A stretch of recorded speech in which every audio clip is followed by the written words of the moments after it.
The palace drums beat widely that night. Not the warning drums, not the funeral drums, but the drums of celebration, the kind that lied about what was coming. Inside the great palace of Ilé-Ọba Adéyẹmí, firelight danced against carved walls.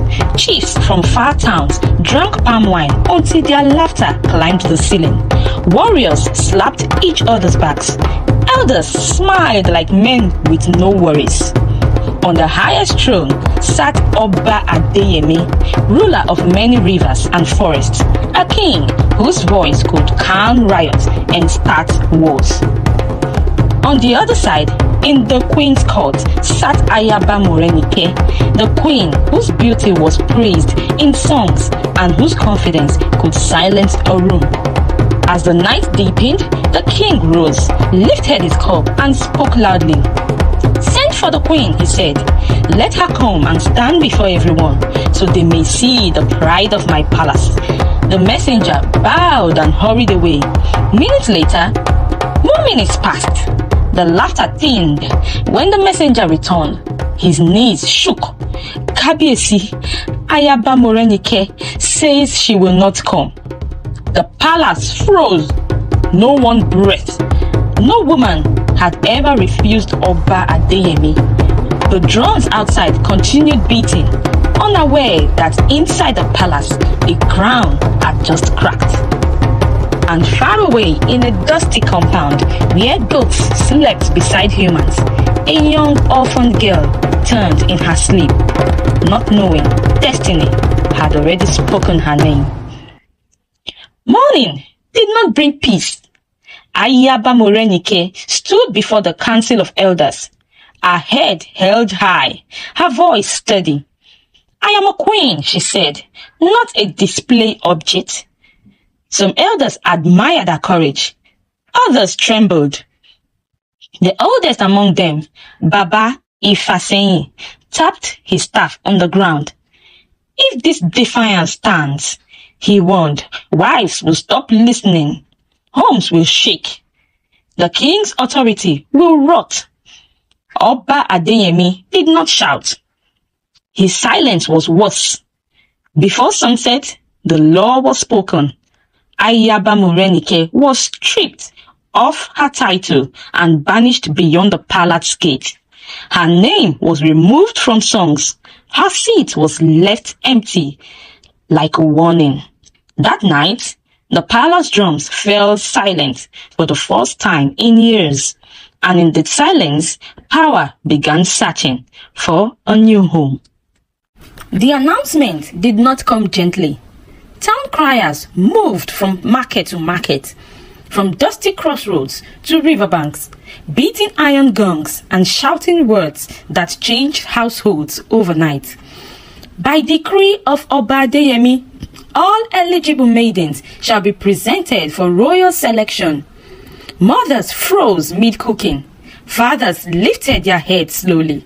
Girls who had never dreamed beyond their father's compound suddenly found themselves measured like goods.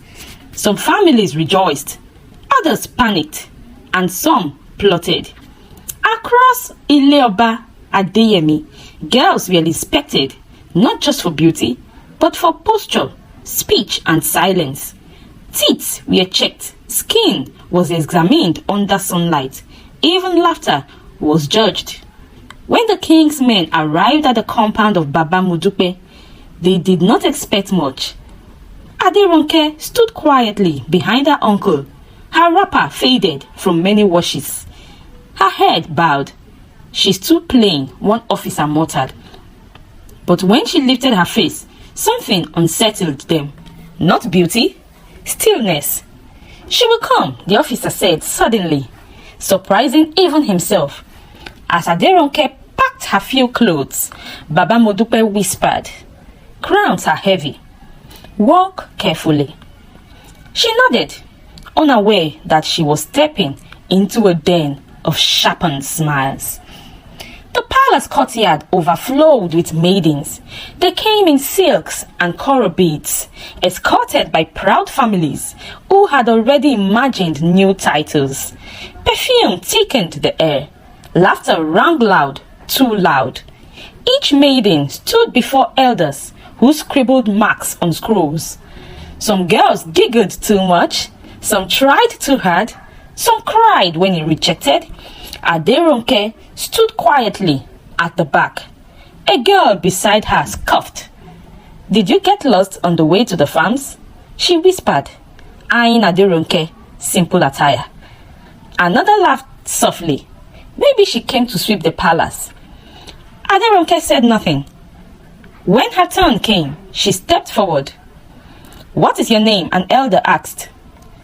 "Adérónkẹ," she replied softly. "Speak louder." She lifted her head, not loudly, but clearly. "I am Adérónkẹ." The elders exchanged glances. They wrote something down. No one knew what it meant. As the selected maidens were separated from the rejected, Adérónkẹ found herself pulled forward. The girls who had mocked her stared.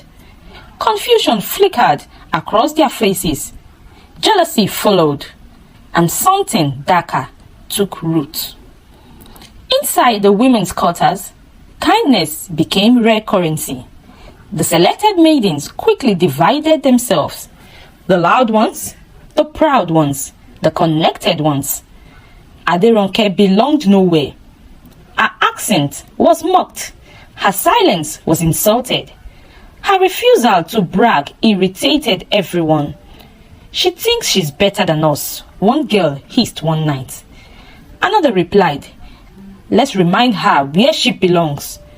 They hid her belongings. They switched her bath water for cold. They spread whispers that she was cursed. One night, Adérónkẹ returned to find her sleeping mat gone. She slept on the floor without complaint.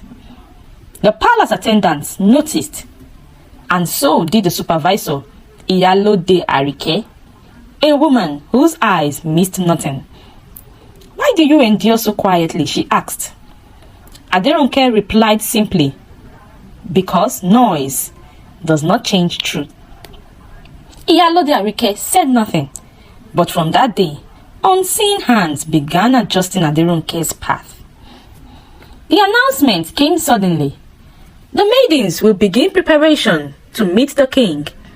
Excitement turned sharp. Jealousy sharpened further.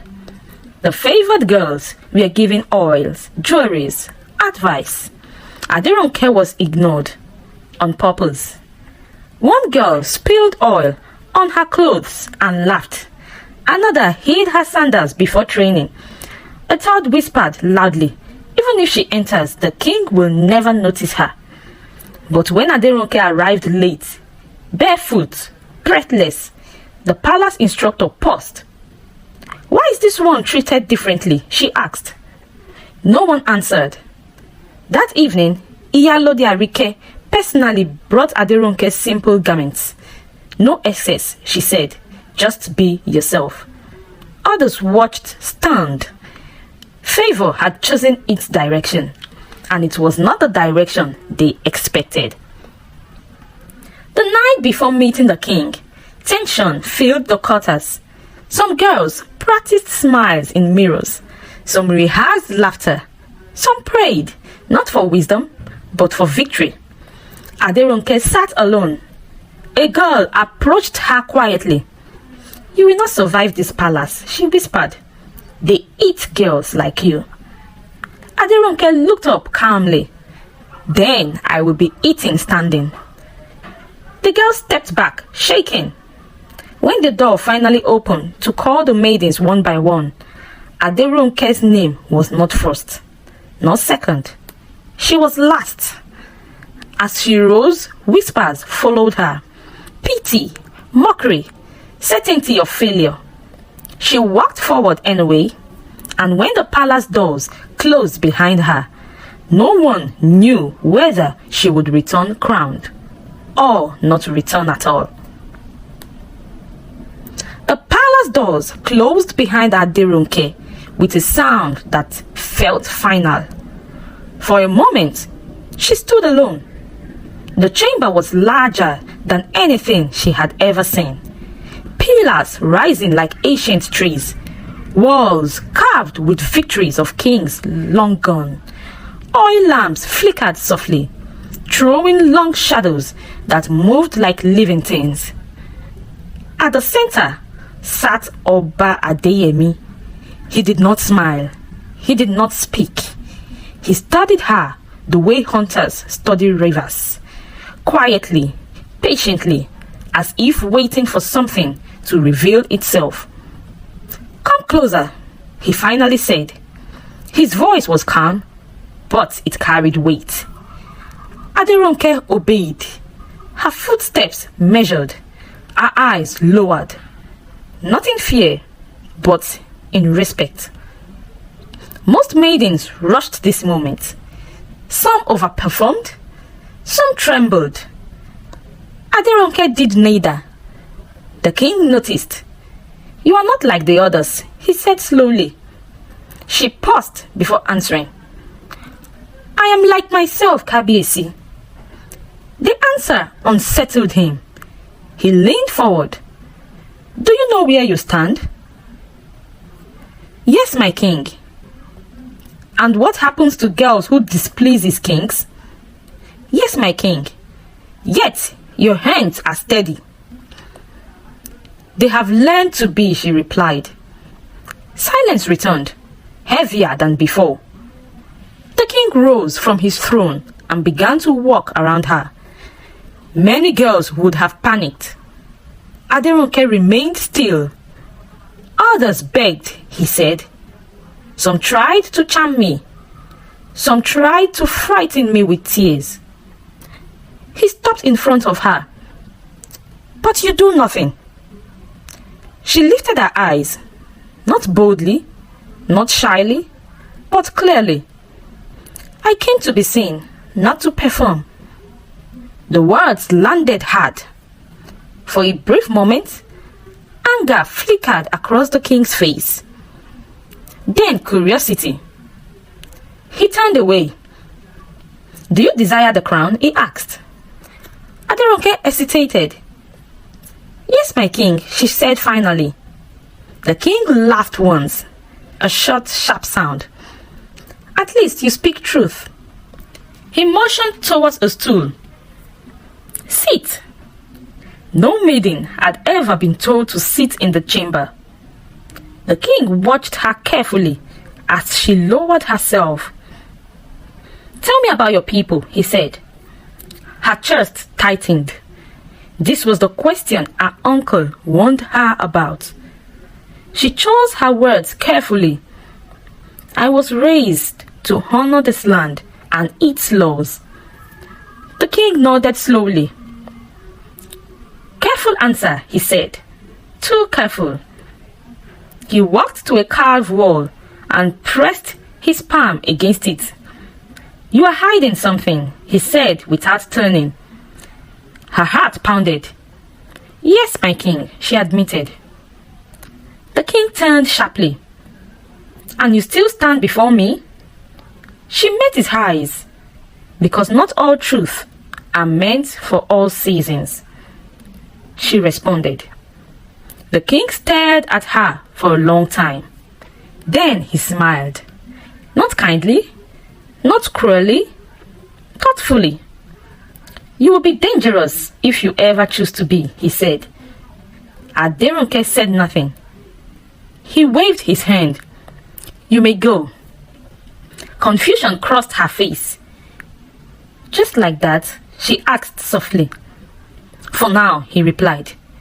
As she turned to leave, the king added, "One more thing." She froze. "If I choose you," he said quietly, "your silence will be tested." She bowed. "And if you do not choose me," she replied, "my silence will remain." The king laughed again. When the doors closed behind her, he stood alone, and for the first time since losing his former queen, Oba Adéyẹmí felt something unfamiliar. Uncertainty. Outside, the maidens rushed towards Adérónkẹ. They searched her face for clues, for triumph, for shame. She gave them nothing. And somewhere in the palace, unseeing eyes began to watch her more closely than ever before, because the king had not dismissed her. He had noticed her, and in Ilé-Ọba Adéyẹmí, being noticed was often more dangerous than being ignored. Watch out for part 2.